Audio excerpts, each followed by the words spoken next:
베드로전서 2장 18절에서 25절까지 말씀입니다. 신약성경 380쪽입니다.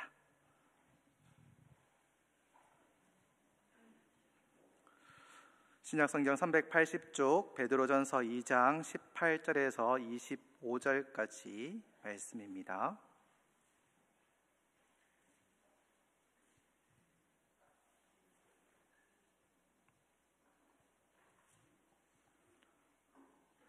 베드로전서 2장 18절에서 25절까지 한 절씩 교독하며 읽도록 하겠습니다.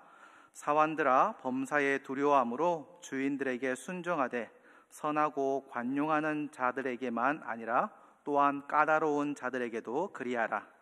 부당하게 고난을 받아도 하나님을 생각함으로 슬픔을 참으면 이는 아름다우나 죄가 있어 매를 맞고 참으면 무슨 칭찬이 있으리요. 그러나 선을 행함으로 고난을 받고 참으며 이는 하나님 앞에 아름다우니라. 이를 위하여 너희가 부르심을 받았으니 그리스도도 너희를 위하여 고난을 받으사 너희에게 본을 끼쳐 그 자취를 따르게 하려 하셨느니라. 그는 죄를 범하지 아니하시고 그 입에 거짓도 없으시며 욕을 당하시되 맞대어 욕하지 아니하시고 고난을 당하시되 위험하지 아니하시고 오직 공의로 심판하시는 이에게 부탁하시며 친히 나무에 달려 그 몸으로 우리 죄를 담당하셨으니 이는 우리로 죄에 대하여 죽고 의에 대하여 살게 하려 하심이라. 그가 채찍에 맞음으로 너희는 나음을 얻었나니 너희가 전에는 양과 같이 길을 잃었더니 이제는 너희 영혼의 목자와 감독 되신 이에게 돌아왔느니라. 아멘. 네, 오늘 말씀 제목은 고난 2입니다. 고난 1이 있었다는 건데 수요 예배 때 지난번 수요 예배 때 3월 10 며칠이었나요? 그때 수요 예배 때 제가 고난이라는 제목으로 말씀을 전했습니다. 그때 18절에서 20절까지 말씀을 전했고요. 오늘 이제 그 뒤에 부분을 이야기하려고 합니다.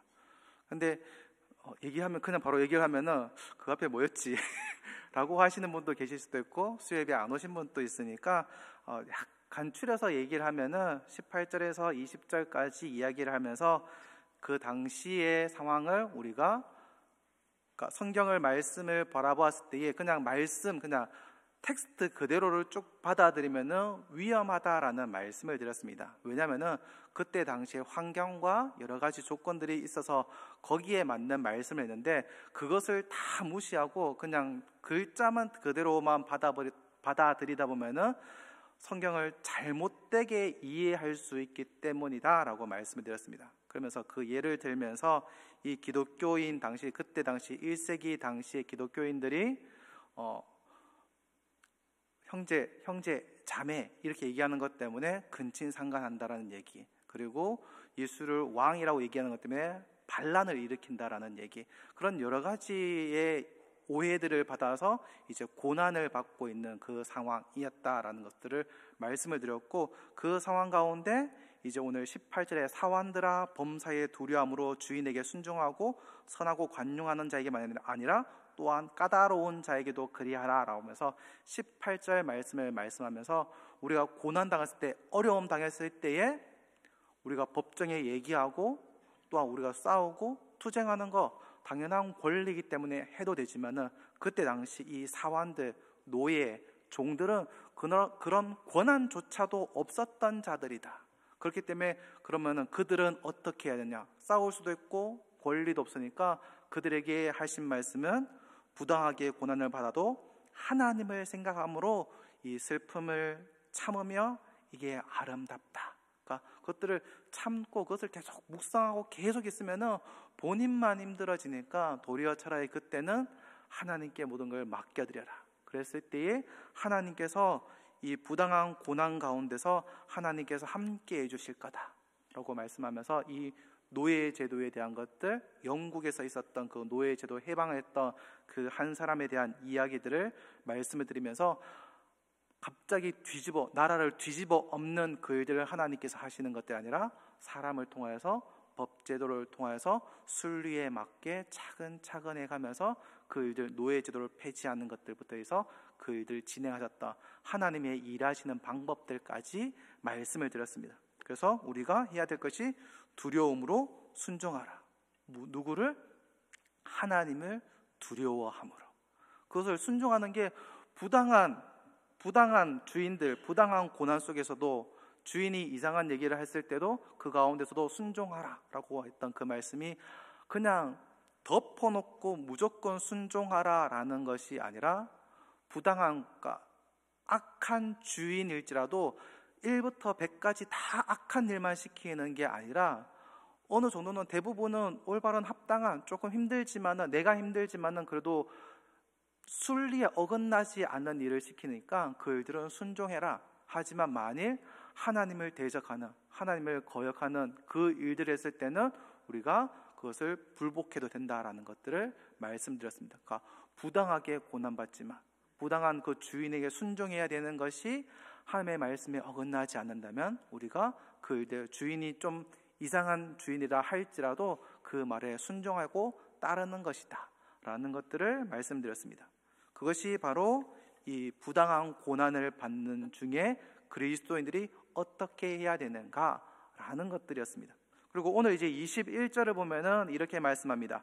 이를 위하여 너희가 부르심을 받았으니 그리스도도 너희를 위하여 고난을 받으사 너희에게 본을 끼쳐 그 자취를 따라오게 하려 함이라.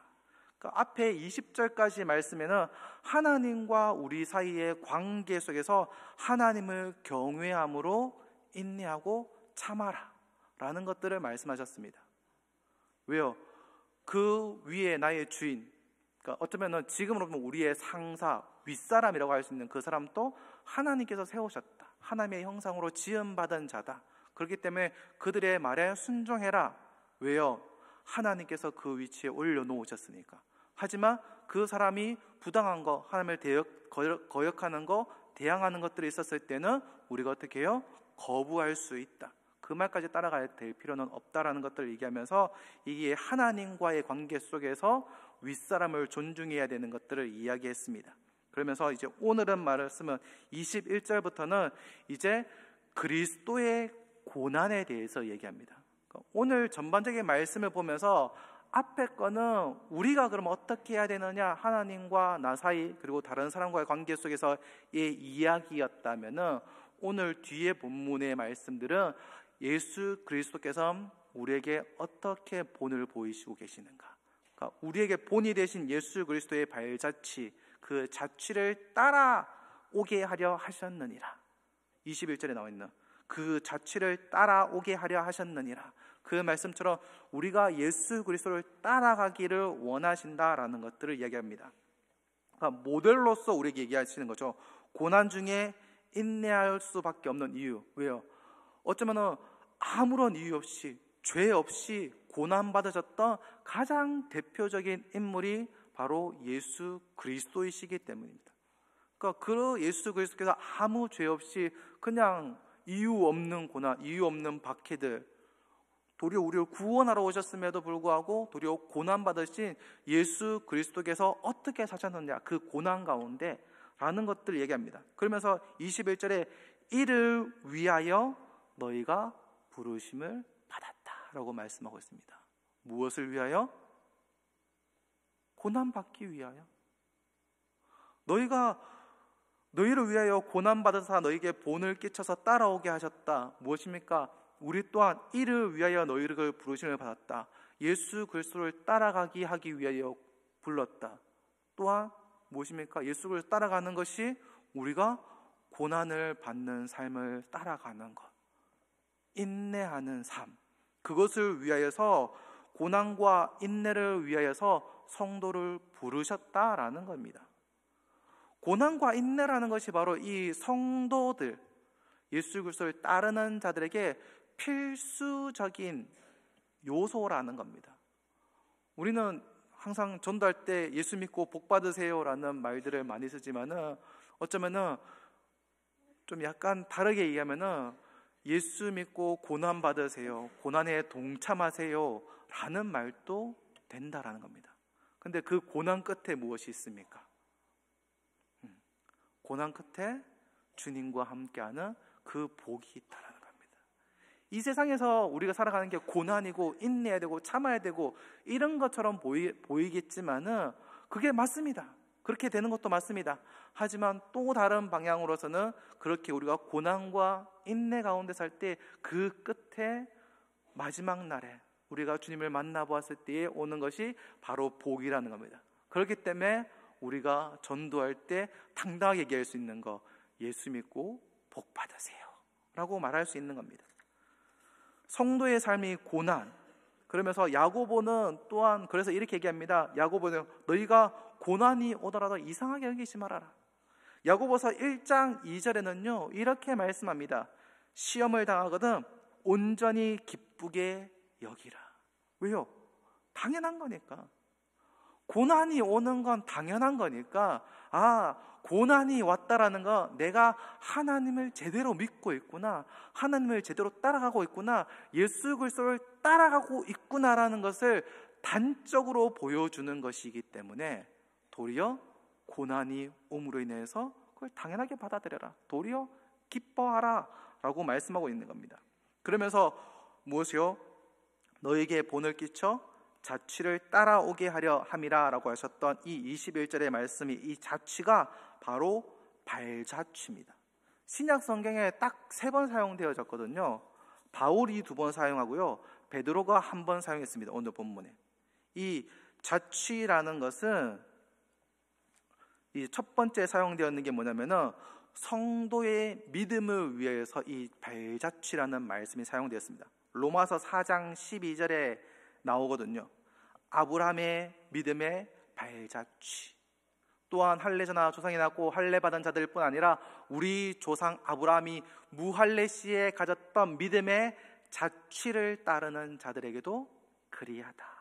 그러니까 성도가 아브라함의 믿음의 그 발자취를 따라가는 겁니다. 아브라함의 믿음을 따라가서 아브라함이 받을 복, 아브라함에게 약속된 복을 받는 사람, 그 사람들이 바로 성도라는 겁니다. 그래서 아브라함의 믿음을 따라가는 사람들. 두 번째는 고난을 위해서 사용되었었는데 바로 오늘 베드로전서 2장 21절에 그리스도의 고난의 발자취를 따라가는 사람들. 세 번째는 고린도후서 12장 18절에 나옵니다. 고린도후서 12장 18절에는 이 내가 디도를 권하고 함께 형제를 보내었으니 디도가 너희의 이득을 취하더냐, 우리가 동일한 성령으로 행하지 아니하더냐, 동일한 보조로 하지 아니하더냐. 무엇입니까? 여기서 동력자들의 함께 발걸음에 보조를 맞춘다. 그러니까 함께 걸어간다. 무엇이요? 디도와 우리가 너희들에게 이 함께 발을 맞추어서 동력자들과 보조를 맞춰서 같은 정신으로 같은 철학으로 이 동력을 하고 함께 나아가고 있는데 너희들은 왜 그렇게 하고 있느냐? 너희들의 자신의 이익을 따라서 왜 다른 것들을 하고 있느냐라고 말씀하고 있는 겁니다. 디도와 함께 바울이 함께 보조를 맞춰서 하나님의 나라를 위해서, 하나님의 사역을 위해서 발걸음을 걸어가고 있는데 왜 너희들은 이 동일한 일들을 하지 아니하고 교회에서 더러운 이득을 취하고 속임수를 써가면서 자신의 이득을 취하고 교회를 섬기지 않고 그렇게 하고 있느냐? 함께 이 발걸음을 맞춰서 가야 되지 않겠느냐라는 것들을 이야기하고 있는 겁니다. 무엇입니까? 첫 번째는 믿음을 위해서, 두 번째는 고난을 위해서, 세 번째는 섬김을 위해서. 이 발자취, 누구? 예수 그리스도의 발자취. 우리를 부르신 것이 이 예수 그리스도의 발자취를 따라가게 하기 위해서 우리를 부르셨다라고 말씀하고 있습니다. 그러면서 이어진 표현이 22절에 이렇게 말합니다. 그는 죄를 범하지 아니하시고 그 입에 거짓도 없으시며. 이사야 53장 9절을 인용한 거거든요. 부당하게 예수 그리스도의 고난을 받으셨습니다. 그런데요, 이 23절에 이 여러 가지 단어가 나오는데 전부 다 진행형, 그러니까 그 문법을 따져보면 진행형으로 되어 있습니다. 무엇이요? 예수님은 계속 욕을 얻어먹었습니다.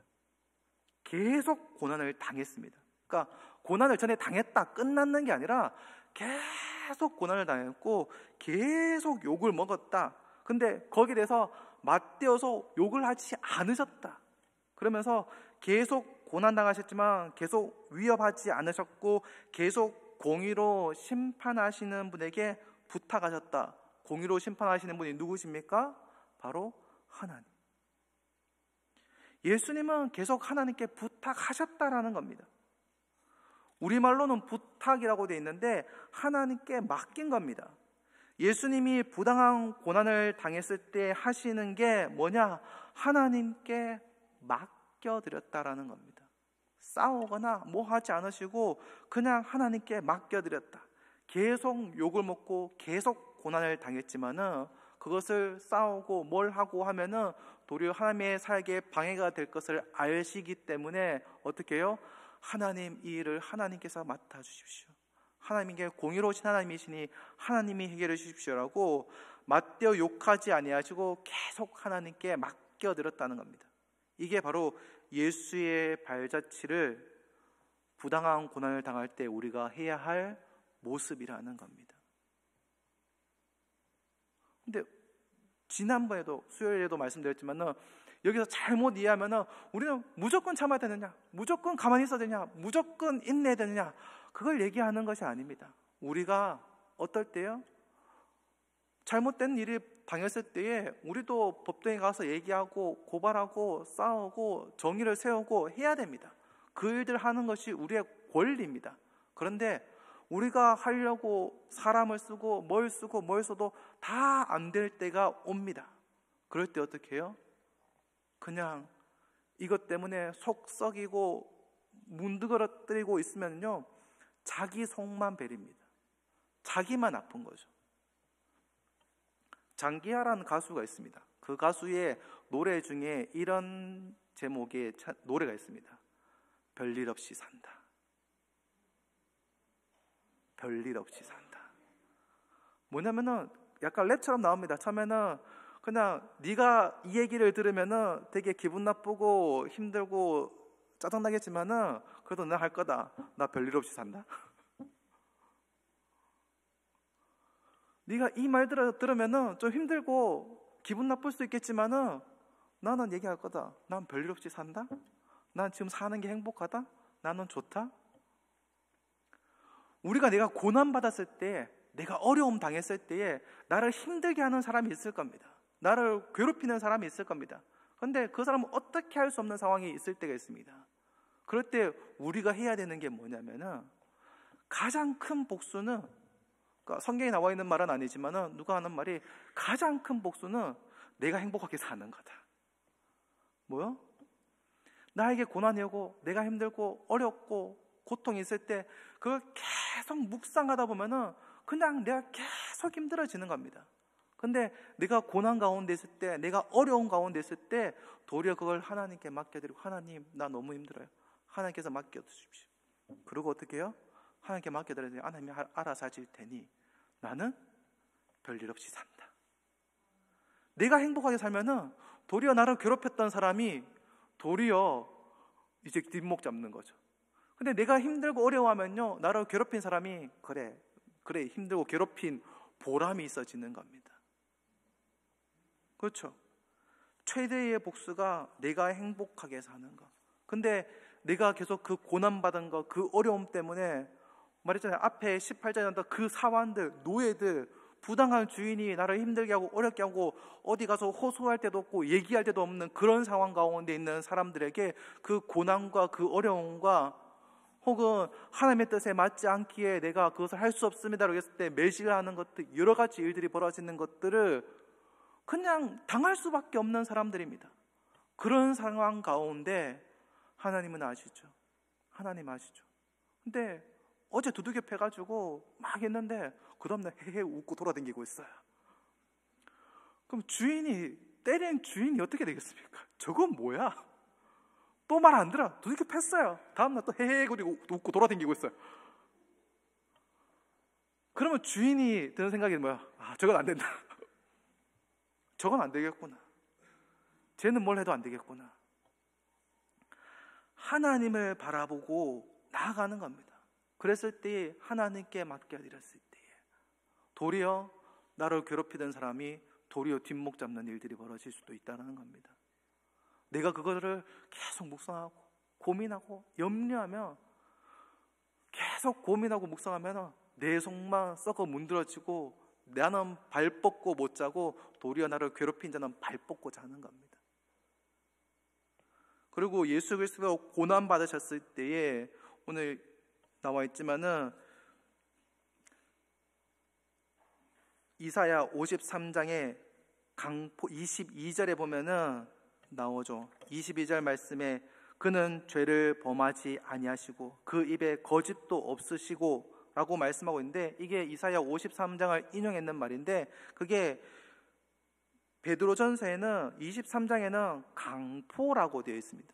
그런데 베드로전서에는 죄라고 바꾸고 나왔습니다. 무엇입니까? 예수님께서는 죄를 범하지 아니하셨다. 강포라는 게 불법이거든요. 그러니까 자기가 내가 고난받고 어려움 당하고 힘듦에도 불구하고 강포를 행하지 않았다. 죄를 범하지 않으셨다. 그러니까 내가 어려움 당했고 나를 괴롭히는 사람이 있고 나를 힘들게 하는 사람이 있으니까 그 사람을 향해서 우리는 어쩌면 칼을 빼들고 그 사람을 죽이고 싶을 때도 있을 겁니다. 그런 마음이 들 수 있습니다.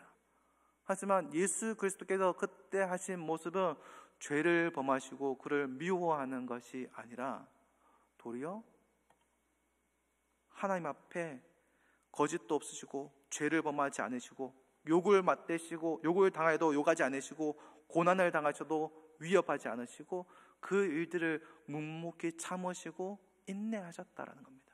그러면서 어떻게 해요? 하나님께 맡겨드렸다. 그게 이 말씀이 얘기하고 있는 겁니다. 그러면서 23절에 무엇을 얘기하고 있습니까? 23절에 친히 나무에 달려. 나무가 뭡니까? 십자가. 그렇죠? 십자가. 근데 쉽게 친히 십자가에 달려서 그 몸으로 우리의 죄를 담당하셨으니라고 적어놔도 아무 문제가 없습니다. 도리어 확 들어오죠. 근데 그럼에도 불구하고 베드로가 여기서 나무에 달려라고 얘기한 이유가 무엇이겠습니까? 바로 저주를 강조하기 위해서. 신명기에 나와 있기에 나무에 달려 죽는 것을 저주라고 얘기했습니다. 그러니까 예수 그리스도께서 그 저주를 짊어지고 돌아가셨다라는 겁니다. 그리고 도리어 그 저주로 죽으심으로 고난으로 이 저주를 당하셨음으로 불구하고 그 짐을 지고 가심으로 인하여서 우리에게 생명나무가 되어주셨다라는 것을 이야기하고 있는 겁니다. 예수가 저주를 짊어지고 고난을 짊어지고 그 길을 가셨기에 우리가 생명나무의 열매를 먹고 이 낙원에 영원토록 살 수 있게 되었다라는 겁니다. 그러면서 이어지는 25절에 좀 재밌는 얘기를 하고 있습니다. 25절에 너희가 전에는 양과 같이 길을 잃었더니 이제는 너희의 영혼의 목자와 감독 되신 이에게 돌아왔느니라 라고 말씀하고 있습니다. 예수님을 목자와 감독이라고 얘기하고 있습니다. 목자는 뭐 하는 사람입니까? 양을 돌보는 사람, 양을 인도하는 사람. 그리고 감독이라고 얘기합니다. 그러니까 목자, 감독. 그러니까 이것 때문에 좀 감리교나 이런 데는 목자, 그러니까 여기는 장로라고 이해할 수 있죠. 장로, 목사, 그 다음에 감독, 그것들을 구분해 놓은 것처럼 보여지는데 여기서 사도행전 20장 28절을 우리가 한번 같이 읽어볼까요? 네, 띄워주시면 자 시작. 여러분은 자기를 위하여 또는 온 양떼를 위하여 삼가라. 성령이 그들 가운데 여러분을 감독자로 삼고 하나님이 자기 피로 사신 교회를 보살피게 하셨느니라. 여기서 목자, 양떼를 위하여 목자, 그리고 감독, 이것들을 이야기합니다. 에베소 장로들에게 사도 바울이 얘기하는 겁니다. 장로가 감독자라는 말이는 겁니다. 교회를 보살피기 위해서 너희를 이야기했다. 양을 지키는 목자. 이 원어가 포이마노라는 뜻인데요. 이 포이마노가 보살피다, 목양하다는 목자를 뜻하는 이 포이멘이라는 말의 동사형입니다. 무엇입니까? 장로들에게 바울이 뭐라고 얘기하냐면은 여러분을 감독으로 세우셨고 목자의 역할을 하게 하셨다라는 겁니다. 그러니까 동일한 이야기를 하고 있죠. 이것을 보고 여러 가지 얘기들이 있습니다. 그러니까 감리교 쪽에는 감독과 목사를 구분시켜서 이야기를 하고 있고, 우리는 이거를 감독과 목사를 하나로 동일한 뜻이라고 이야기하고 있습니다. 그래서 우리는 감독이 없잖아요. 근데 여기에 대해서 피터 데이비스라는 학자가 여기에 대해서 이렇게 얘기를 합니다. 목자는 유대 용어이고 이 감독은 이방의 용어다. 그러니까 우리가 많이 들었잖아요. 목자라는 말은 구약성경에 수도 없이 나옵니다. 유다의 배경을 가지고 있기 때문에 이 유대인들은 이 목자 그러면은 딱 바로 알아듣는 겁니다. 우리도 목자라는 말 너무나 많이 들었기 때문에 목자가 양을 돌보고 그들을 돌보고 인도하고 다 알고 있지 않습니까?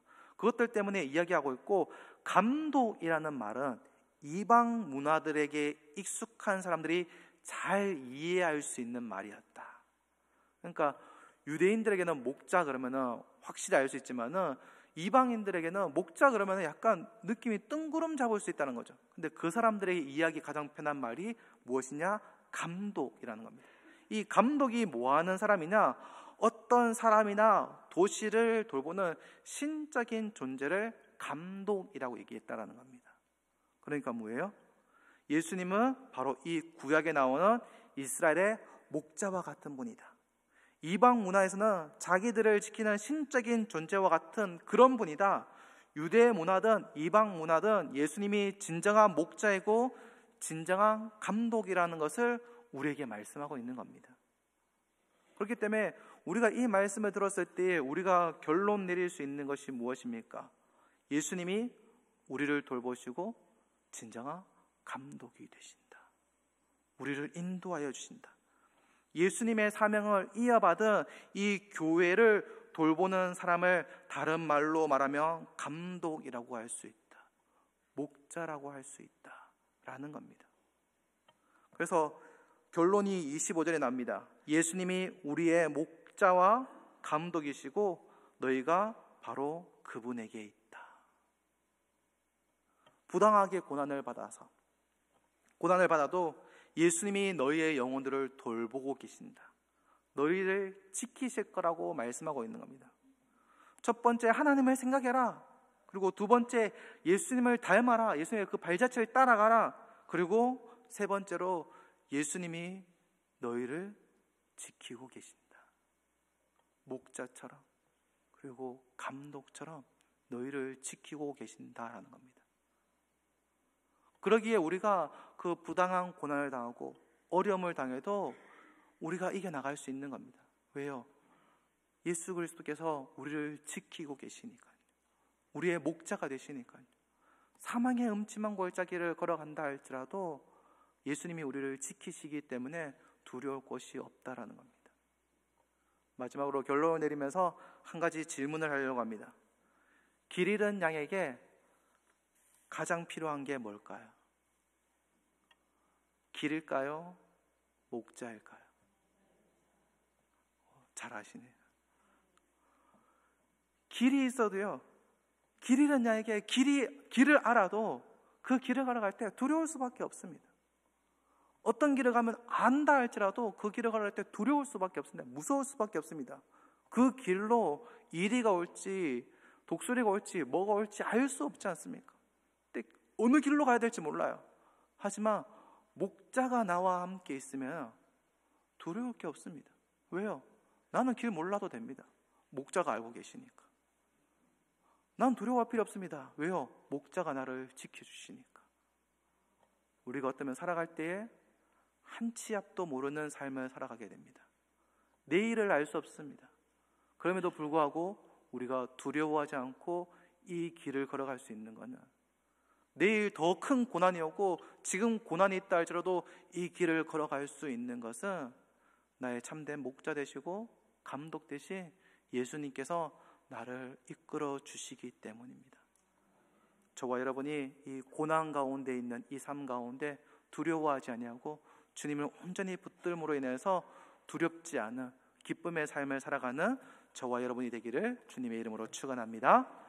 기도하겠습니다. 하나님 아버지, 감사합니다. 우리의 삶을 인도하여 주시고 붙들어 주셔서 감사합니다.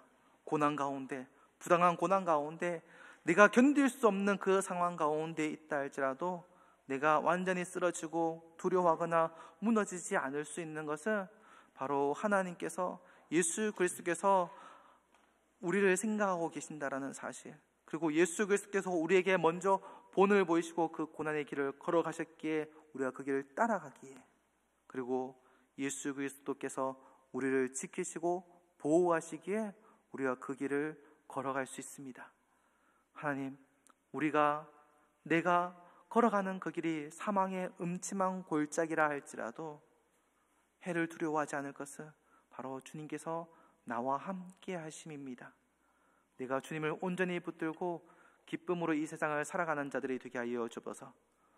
고난으로 어려움 당하고 힘든 일이 있다 할지라도 그럼에도 불구하고 하나님께서 나에게 가장 좋은 것을 주시는 분임을 믿고 알기에 이 고난 가운데서도 하나님을 의지하며 기뻐하며 하나님께 맡겨드리고 즐거워하며 주님이 주시는 그 평안함을 누리고 살아가는 자들이 되게 하여 주옵소서.